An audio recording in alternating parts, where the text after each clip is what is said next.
Hello students, welcome back to my channel Mathematics by Shweta.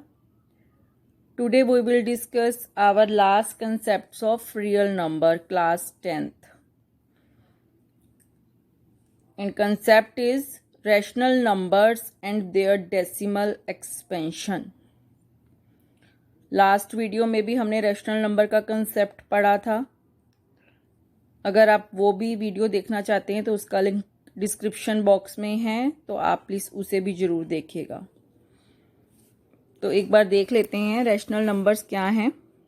Start करते हैं. Rational numbers.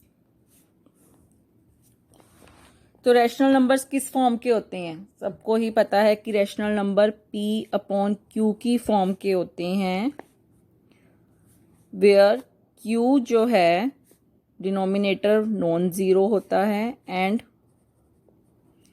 P and Q are coprime. ठीक है, ये rational number होते हैं. और हमें ये भी पता है कि rational number have either A terminating decimal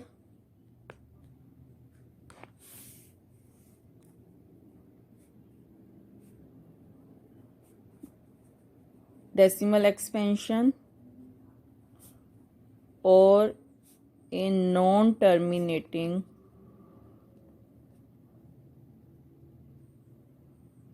repeating. साथ में रिपीटिंग भी है. Non terminating repeating decimal expansion.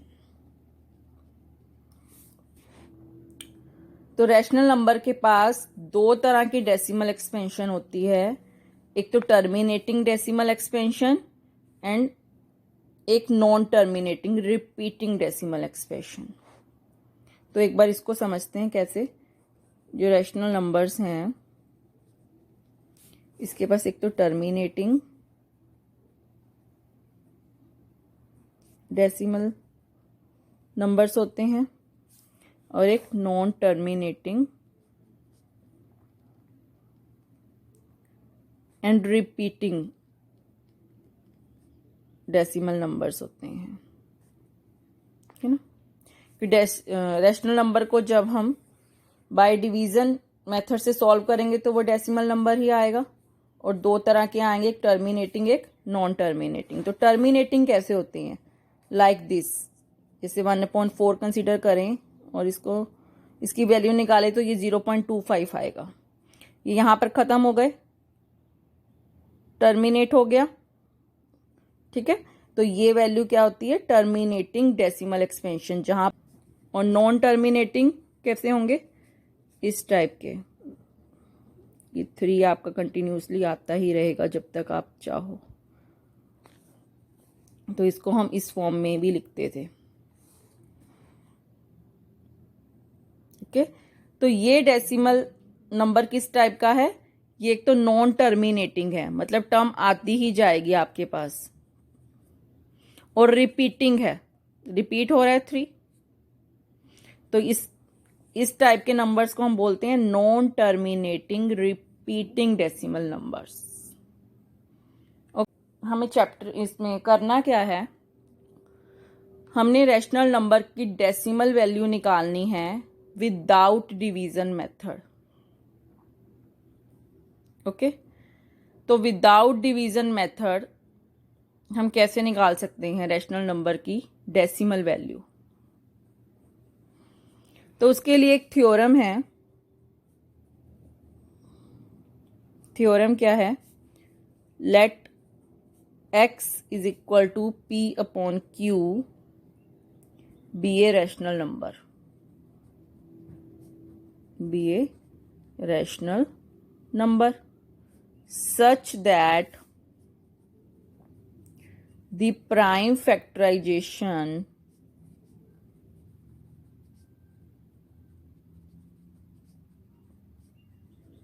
of Q is of the form 2 raised to power n and 5 raised to power m, where n and m are non-negative integers. That means whole number. Non negative integers का मतलब whole number. सारे negative integers को निकाल दो तो हमारे पास whole number बच जाते हैं. तो एन एंड एम किस फॉर्म के हैं? होल नंबर के, यानी non negative integer. Then x has a decimal expansion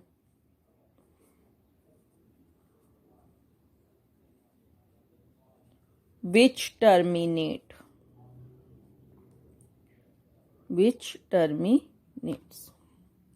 तो थ्योरम क्या कह रही है? अगर आपके पास कोई एक रैशनल नंबर है और हमें उसकी डेसिमल फॉर्म निकालनी है, वो भी टर्मिनेट करती हुई, तो जो डिनोमिनेटर है आपके पास,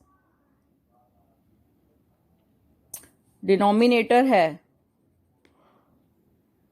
उसके फैक्टर्स निकालें. अगर हम प्राइम फैक्टराइजेशन उसकी करें तो वो किस फॉर्म के आने चाहिए? 2 raise to power n and 5 raise to power m. That means p upon q की वैल्यू टर्मिनेट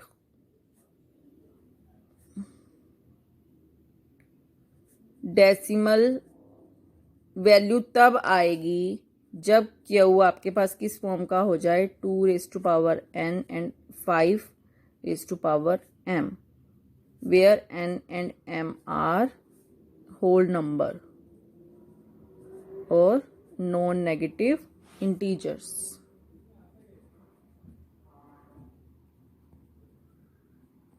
तो ये थ्योरम आपकी ये कहती है. तो क्वेश्चन देखते हैं. चेक 3/8 एक रैशनल नंबर है, 13/125 another rational number, and 13 upon 3125 another rational number, and 6 upon 15 another. तो हम इन चारों रैशनल नंबर्स को चेक करेंगे कि क्या ये टर्मिनेटिंग डेसिमल एक्सपेंशन के रैशनल नंबर हैं या non terminating decimal expansion without long division, and write down the decimal expansion of those rational number which have terminating decimal expansion. तो पहले तो हम चेक करेंगे कि क्या इनकी वैल्यू टर्मिनेटिंग डेसिमल की फॉर्म में आ रही है या नॉन टर्मिनेटिंग डेसिमल की फॉर्म में आ रही है. ठीक है, तो फर्स्ट लेते हैं हम 3/8. तो हमने ये क्या करना है? विदाउट लॉन्ग डिवीजन करना है, विदाउट लॉन्ग डिवीजन. तो अभी जो हमने थ्योरम पढ़ी है वो थ्योरम क्या कहती है कि आप डिनोमिनेटर को प्राइम फैक्टराइजेशन से फैक्टर में कन्वर्ट कर दो. तो फैक्टर्स तो हम इसके बना सकते हैं. तो फैक्टर्स देखते हैं 8 के क्या बनेंगे. ये आ रहा है, तो इसे क्या लिख सकते हैं? 2 रेज टू पावर 3 फैक्टर में कन्वर्ट हो गया.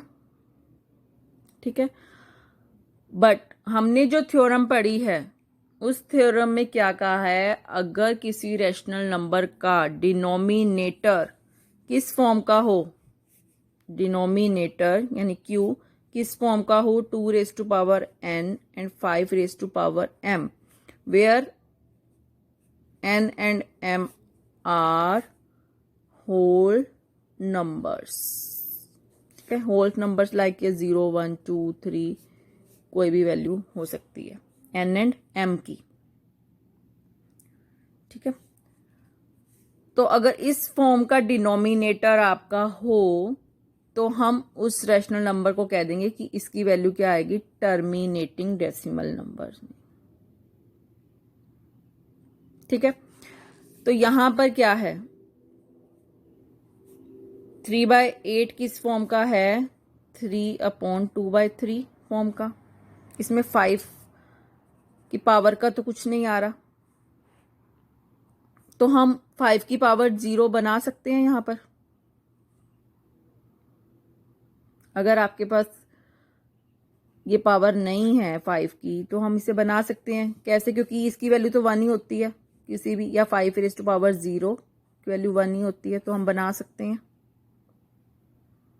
ठीक है, तो ये अब आप डिनोमिनेटर चेक करो, इस फॉर्म का बन गया 2n, n आपके पास 3 है यहां पर, एंड 5 0। m क्या है? 0 है। बन गया। तो यानी इसकी वैल्यू क्या आएगी? टर्मिनेटिंग डेसिमल फॉर्म की। ओके, अब उन्होंने कहा है कि जो तो टर्मिनेटिंग डेसिमल एक्सपेंशन की फॉर्म में आ रहे हैं तो उनका डेसिमल एक्सपेंशन राइट भी करो, लिखो भी। तो ये टर्मिनेटिंग आ रहा है तो इसको हम लिख सकते हैं डेसिमल की फॉर्म में। वो कैसे लिखेंगे? Therefore 3 raised to power 8 is equal to 3/2 raised to power 3। अब डेसिमल फॉर्म में अगर हमें इस लिखना हो तो हम क्या करेंगे? तो डिनोमिनेटर में हमें सेम पावर चाहिए होगी, पेयर चाहिए होगा 2 और 5 का। 2 और 5 का पेयर चाहिए होगा, तभी वो मिलके 10 बनाएगा। ठीक है, यहां पर 2 की कितनी पावर्स हैं? 3 है। हमें पेयर बनाना है 2 और 5 का, तो हमें 5 की भी 3 वैल्यू चाहिए होंगी। ठीक है, अगर 5 की 3 वैल्यू हमें चाहिए तो हम यहाँ पे 5 की पावर 3 से मल्टीप्लाई कर दें और डिवाइड कर दें तो कोई फर्क नहीं पड़ा 3 raised to power 8 पर। तो इसके ऊपर मल्टीप्लाई कर सकते हैं, कितना है? 5 को 3 टाइम्स किया तो कितना हो गया? 125। 125 को 3 से किया तो क्या आ गया? 375। और नीचे क्या बन जाएगा? 10 raised to power 3। Power same हो तो हम मल्टीप्लाई कर सकते हैं वैल्यूज को। तो ये क्या बन गया आपके पास? 375/1000 यानी 0.375। नेक्स्ट देखते हैं 13/125। तो प्राइम फैक्टराइजेशन से इसकी वैल्यू ये आ गई 5 raised to power 3। अब यहां पर 2 की वैल्यू नहीं है, 2 की वैल्यू नहीं है तो 2 raised to power 0 लिख सकते हैं, क्योंकि हमें पता है कि 2 raised to power 0 क्या होता है? 1। हमें डिनोमिनेटर की वैल्यू इस फॉर्म की मिल जाए तो जो रैशनल नंबर की वैल्यू आएगी वो किस फॉर्म में आएगी? टर्मिनेटिंग डेसिमल की फॉर्म में आएगी। तो ये टर्मिनेटिंग हो गया। अगर ये टर्मिनेटिंग है तो हम इसकी वैल्यू लिख सकते हैं। तो इसकी वैल्यू लिखने के लिए क्या करेंगे?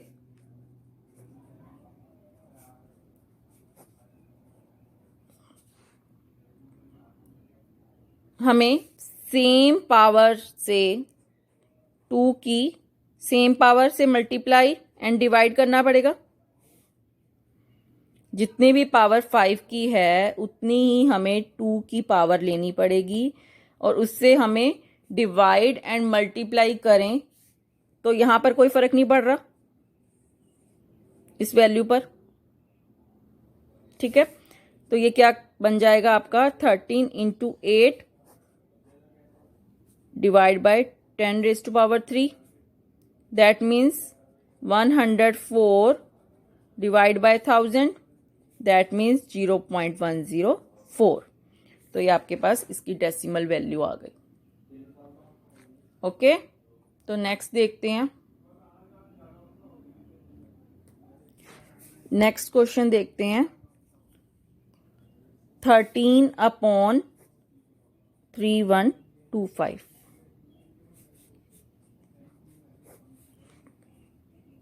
तो इसे प्राइम फैक्टराइजेशन से इसके फैक्टर करेंगे तो कितने आ रहे हैं? 5 raised to power 5 करके भी देख लो चाहे।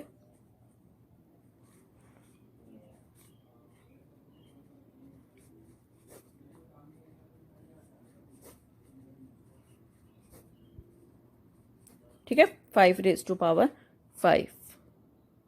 अब यहाँ पर भी आपके पास 2 की वैल्यू नहीं है, तो इसे भी 2^0 से हम कन्वर्ट कर सकते हैं 1 को, क्योंकि 2^0 की वैल्यू 1 है।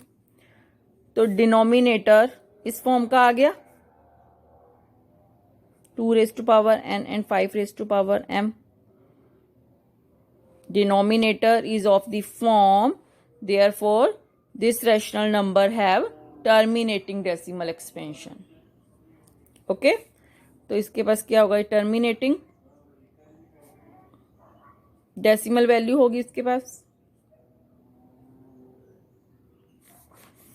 तो अब उसकी वैल्यू हम फाइंड कर सकते हैं, अगर वो टर्मिनेटिंग है तो उसकी वैल्यू फाइंड कर सकते हैं। तो उसकी वैल्यू फाइंड करने के लिए हमें सेम पावर 2 की लेनी पड़ेगी और उसे हम डिवाइड एंड मल्टीप्लाई कर देंगे। सेम पावर 2 की लेकर डिवाइड एंड मल्टीप्लाई कर देंगे, ठीक है। तो ये कितना बन जाएगा 32 एंड दिस इज 10^5। तो ये सॉल्व करके हमारे पास क्या वैल्यू आई 416 एंड डिनोमिनेटर में कितनी है जीरोस 5। तो हमें 5 टर्म्स के पहले ही डेसिमल लगाना है दिस। तो this is the terminating decimal expansion.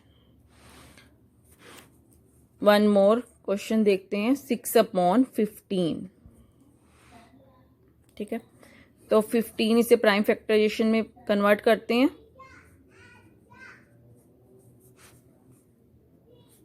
ये क्या बन जाएगा 3 × 5।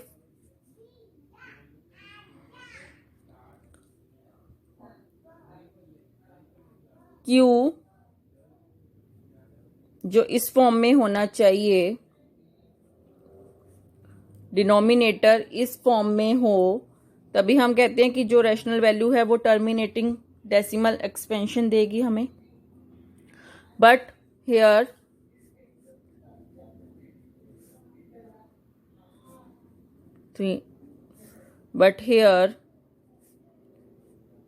Denominator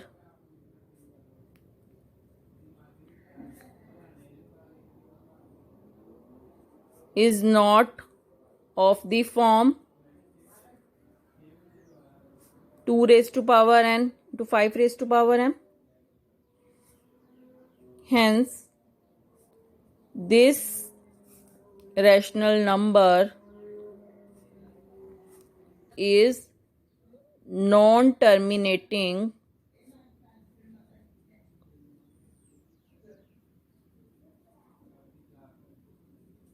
repeating decimal expansion. ठीक है, तो हम अब इसकी वैल्यू तो फाइंड नहीं कर सकते, क्योंकि इसके लिए भी एक थ्योरम है, एक रिजल्ट है जो आपको ध्यान रखना है। अगर नॉन टर्मिनेटिंग वैल्यू आ जाए तो उसकी हम डेसिमल एक्सपेंशन फाइंड नहीं कर सकते। तो वो क्या है theorem, let x is equal to p/q be a rational number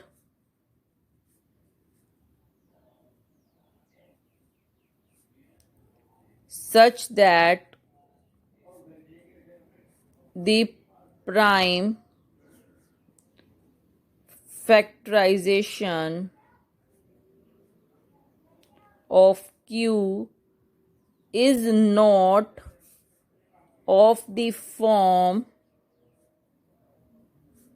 2^n 5^m, where n and m are non-negative integers, then x means p/q, then p/q has a decimal expansion which is non-terminating repeating.